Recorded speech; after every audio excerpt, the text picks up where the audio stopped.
हरि ओम नमः संस्कृताय मित्राणि स्वागतमस्ति भवताम् अस्यां वेदांतसारस्य षष्ठम्यां कक्षायां। वेदांत सार की इस छठवीं कक्षा में आप सभी का हार्दिक स्वागत। पिछली कक्षा में हमने अधिकारी नामक अनुबंध के विषय में निरूपण किया। अधिकारी के साधन चतुष्टय और जो समाधि षटक संपत्ति है उससे संपन्न उस अधिकारी का, इन विषयों पर हमने जो है पिछली कक्षा में विस्तृत चर्चा की थी। अब हम आज जो है अनुबंध चतुष्टय के क्रम में जो द्वितीय अनुबंध है, विषय नामक जो अनुबंध है, उस पर आज हम चर्चा करेंगे।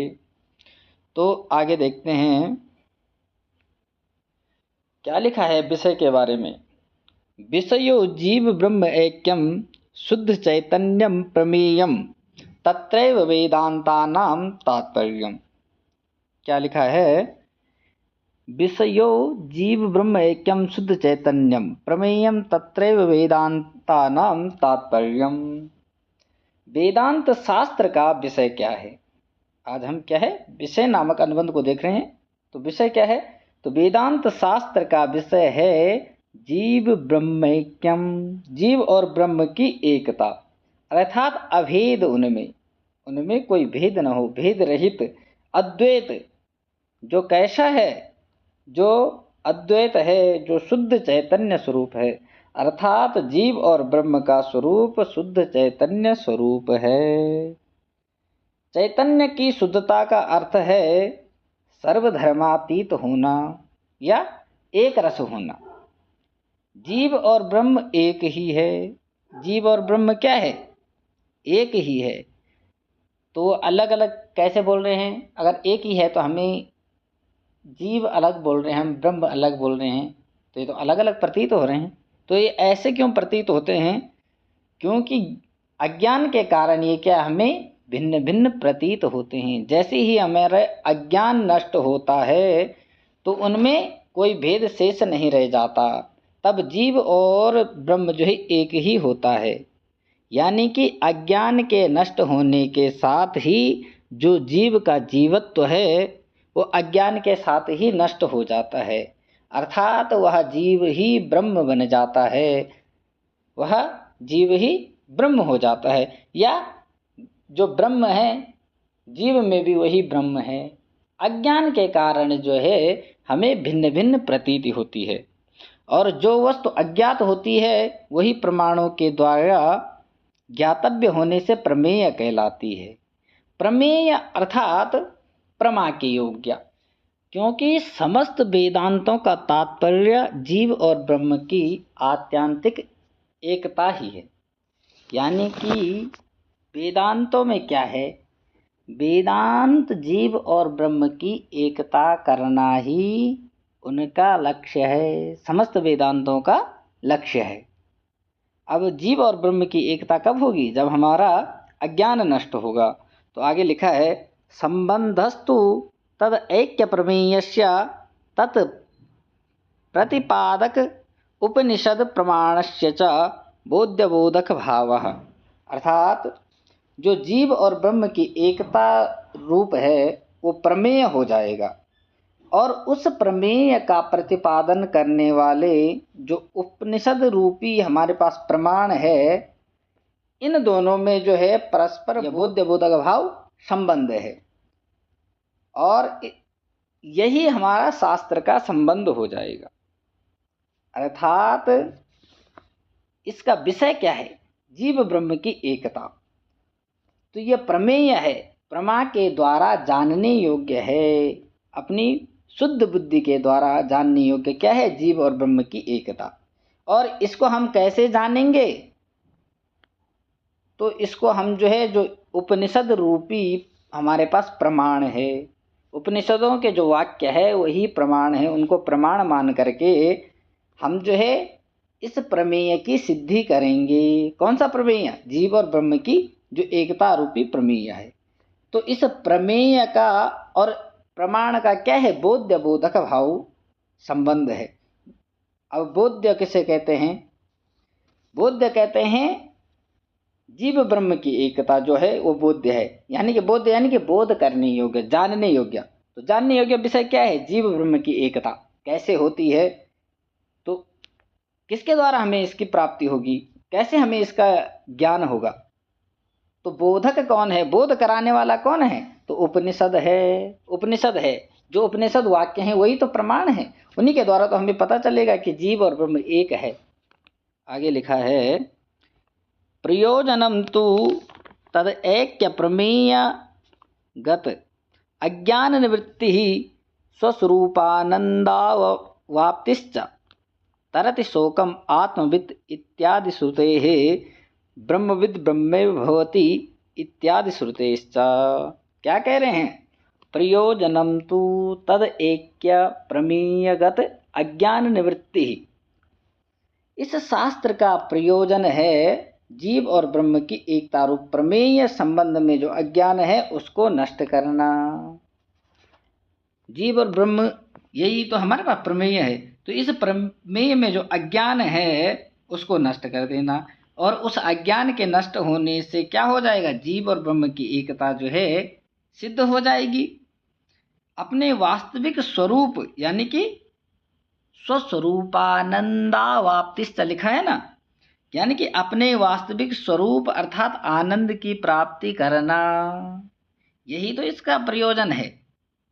जीव ब्रह्म की एकता और अज्ञान के नष्ट हो जाने से जो क्या है, अपने वास्तविक स्वरूप, ब्रह्म का वास्तविक स्वरूप क्या है? आनंद की प्राप्ति। तो आनंद की प्राप्ति हमें हो जाएगी। तरति शोकम आत्मवित्, क्या लिखा है? एक श्रुति वाक्य है, तरति शोकम आत्मवित्। इस श्रुति वाक्य के अनुसार आत्मवेता पुरुष, आत्मा को जानने वाला, स्वयं को जानने वाला या ब्रह्म को जानने वाला, वो क्या है? शोक रूपी अज्ञान का अतिक्रमण कर जाता है, अज्ञान को लांग देता है, अज्ञान को पार कर जाता है, अज्ञान को नष्ट कर जाता है, और उसका शोक नष्ट हो जाता है क्योंकि वो शोक का अतिक्रमण कर लेता है अज्ञान को नष्ट करने से। अगला श्रुति वाक्य है, ब्रह्मविद् ब्रह्मैव भवति इत्यादि श्रुतेश्च। क्या कह रहे हैं? ब्रह्मवेद ब्रह्मैव भवति, ब्रह्म को जानने वाला कौन? जो पुरुष है, जो जीव है, वह स्वयं ब्रह्म एव भवति, वह स्वयं ब्रह्म ही होता है। जब वो अपने अज्ञान को नष्ट कर लेगा, अज्ञान को नष्ट करने के बाद वो जीव जब स्वयं को जान लेगा, तो स्वयं को जान लेगा यानी कि उस ब्रह्म को जान लेगा। उस ब्रह्म को जानने का अर्थ है स्वयं को जान लेना, अपने स्वयं आत्म स्वरूप को जान लेना, अतः हमारा आत्म स्वरूप ही ब्रह्म है। और जब हमें ब्रह्म का साक्षात्कार हो जाएगा, हम आत्मज्ञानी हो जाएंगे, तो हम स्वयं ब्रह्म ही हो जाएंगे। इसलिए कहा है ब्रह्मविद् ब्रह्मैव भवति, ब्रह्मविद् ब्रह्मैव भवति। आगे लिखा है, अयम अधिकारी जन्म मरणादि संसारानल संतप्तो प्रदीप्त शिरा जलराशिमिवोपहार पाणि श्रोत्रियं ब्रह्मनिष्ठं गुरुम उपसृत्य तमनुसरति समित्पाणि श्रोत्रियं ब्रह्मनिष्ठम इत्यादि श्रुतेः, इत्यादि श्रुतेः। अयम अधिकारी, यह अधिकारी, यह अधिकारी कौन? जो साधन चतुष्टय से संपन्न अधिकारी है, वह क्या है? जन्म मरणादि संसारानल, संसार अनल, अनल यानी कि आग या अग्नि, तो वह साधन चतुष्टय से जो संपन्न अधिकारी है, जन्म मरण आदि से उपलक्षित इस संसार रूपी अग्नि से संतप्त होकर के, संतप्त होकर के यानी कि जलकर प्रदीप्त सिरा, जिस प्रकार से जो है जेठ की दोपहरी में सूर्य की प्रखर किरणों से जलते हुए सिर वाला कोई गंजा है, ऐसा गंजा मनुष्य क्या करता है? जल राशि मिव यानी कि शीतल और मधुर जल से परिपूर्ण सरोवर की ओर दौड़ता है। ठीक उसी प्रकार से यह साधन चतुष्टय से संपन्न जो अधिकारी है, वह अधिकारी भी जन्म मरण आदि से उपलक्षित इस संसार रूपी अग्नि से संतप्त होकर हाथ में कुछ उपहार लिए हुए, उपहार पाणी, श्रोत्रियम ब्रह्मनिष्ठम गुरुम उपसृत्य, श्रोत्रिय और ब्रह्मनिष्ठ गुरु के उपसृत यानी कि समीप जाकर उसका अनुगमन करता है, तम अनुसरित, उनका उसका अनुसरण करता है या अनुगमन करता है। यानी कि जिस प्रकार एक गंजा व्यक्ति होता है, गंजा व्यक्ति क्या है, जेठ की कड़ाके की दोपहर की धूप लगी हुई है तो वो कहाँ जा भागता है, वह शीतल सरोवर की ओर भागता है। ठीक उसी प्रकार से ही वह साधन चतुष्टय से जो संपन्न अधिकारी है वो इस जन्म और मरण रूपी इस संसार के चक्र से मुक्त होने के लिए गुरु के पास जाता है। कैसे गुरु के पास? जो श्रोत्रिय और ब्रह्मनिष्ठ गुरु है उनकी शरण में जाता है। श्रोत्रिय किसे कहते हैं? तो श्रोत्रिय छंदोधीते, अतः वेद और वेदांग में जो पारंगत विद्वान होता है उसे श्रोत्रिय कहते हैं। और ब्रह्मनिष्ठ औपनिषद ब्रह्मात्म विज्ञान पूर्णम, अर्थात उपनिषदों में वर्णित जो ब्रह्म और आत्म इसकी एकता का जो विज्ञान है, जिसके द्वारा बाहर और भीतर से जो ओतप्रोत जो हो, इस ज्ञान से जो बाहर से और भीतर से ओतप्रोत हो उसे ब्रह्मनिष्ठ कहते हैं। अर्थात जो ऐसे श्रोत्रिय और ब्रह्मनिष्ठ गुरु के पास जाकर भक्ति पूर्वक उसका अनुसरण करता है, उसके उपदेश को सुन करके उसका अनुगमन करता है, वह क्या? समितपाणि श्रोत्रियम ब्रह्मनिष्ठम। इस श्रुति के अनुसार उस साधन चतुष्टय से संपन्न जो अधिकारी है उसको आत्मज्ञान प्राप्त करने के लिए क्या करना चाहिए? हाथ में समिधा लेकर के, समिधा यानी कि किसे कहते हैं समिधा? हवन के लिए उपयोगी जो लकड़ी है उसको लेकर के श्रोत्रिय और ब्रह्मनिष्ठ गुरु के पास जाना चाहिए, जो क्या है, इस जन्म मरण रूपी संसार से स्वयं की मुक्ति चाहता है, आत्मज्ञान की जो प्राप्ति करना चाहता है। सा परम कृपया अध्यारोप अपवाद न्यायेन एनम उपदिशति, तस्मै सा विद्वान उपसन्नाय प्राह इत्यादि श्रुते है। सा परम कृपया, वह परम कृपालु दयालु कौन? गुरु। शरण में आए हुए उस शिष्य के कष्ट को समझ करके उसे अत्यंत करुणा पूर्वक जो है अध्यारोप अपवाद न्याय, अध्यारोप और अपवाद के न्याय से उपदेश देता है। अध्यारोप किसे कहते हैं? अध्यारोप अर्थात जब किसी वस्तु में जो है उससे भिन्न भान होता है, यानी कि जो वस्तु नहीं है उसमें उस वस्तु का भान होना। जैसे हम कभी कभी क्या है, रस्सी को सांप समझ लेते हैं, तो हालांकि वो सांप तो नहीं है किंतु हमें ऐसी प्रतीति होती है, तो इस प्रतीति को क्या कहते हैं? अध्यारोप कहते हैं। और अपवाद अर्थात अज्ञान के ध्वंस होने पर जब हमें सत्य का पता चलता है, जैसे रस्सी में हमें सर्प की प्रतीति हुई किंतु वो सर्प नहीं था, जब हम अच्छी प्रकार से उसको देखेंगे, उसके पास जाके देखेंगे तो हमें पता चलेगा ये क्या है, ये तो रस्सी है, सर्प नहीं है। यानी कि अब हमारा अज्ञान नष्ट हो गया, हमें ज्ञान की प्राप्ति हो गई। हमें जो रस्सी में सर्प की प्रतीति हो रही थी वही हमारा अज्ञान है, और जब हम उसका साक्षात्कार करते हैं, उसके पास जाते हैं, उसको देखते हैं अच्छी तरीके से, तो हमें प्रतीति होती है कि ये तो क्या है। हमें फिर हमारे पास प्रमाण भी है, प्रत्यक्ष रूप हमारी जो चक्षु है, हम अपने चक्षु से उसको देखते हैं तो प्रत्यक्ष प्रमाण से हमें पता चलता है कि ये तो क्या है, रस्सी है।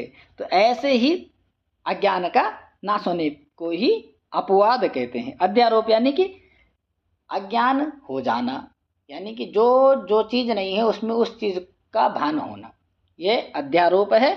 और फिर उस अज्ञान का नष्ट होने पर जो है हमें सत्य का ज्ञान होना, ये अपवाद कहलाता है। तो वह परम कृपालु गुरु क्या करता है? अध्यारोप और अपवाद के न्याय से उस शरण में आए हुए शिष्य को उपदेश देता है, जिससे क्या है, उसका कल्याण हो सके। और इसी अध्यारोप और अपवाद की प्रक्रिया के द्वारा वह उस अपने शिष्य को आत्मा का बोध कराता है। लिखा है ना, तस्मै सा विद्वान उपसन्नाय प्राह इत्यादि श्रुते। इस श्रुति के अनुसार वह विद्वान आचार्य शरण में आए हुए शिष्य को क्या है, आत्मज्ञान देता है। तो आज हमने जो पढ़ा उसको एक बार संपूर्ण अर्थ एक बार देखते हैं उसका। वेदांत शास्त्र का विषय है जीव ब्रह्म की एकता, यानी कि वेदांत जितने भी है, वेदांत शास्त्रों का एक ही विषय है, सबका एक ही लक्ष्य है, जीव और ब्रह्म की एकता करना, अर्थात उनमें अभेद कर देना, कोई भेद न रह जाना।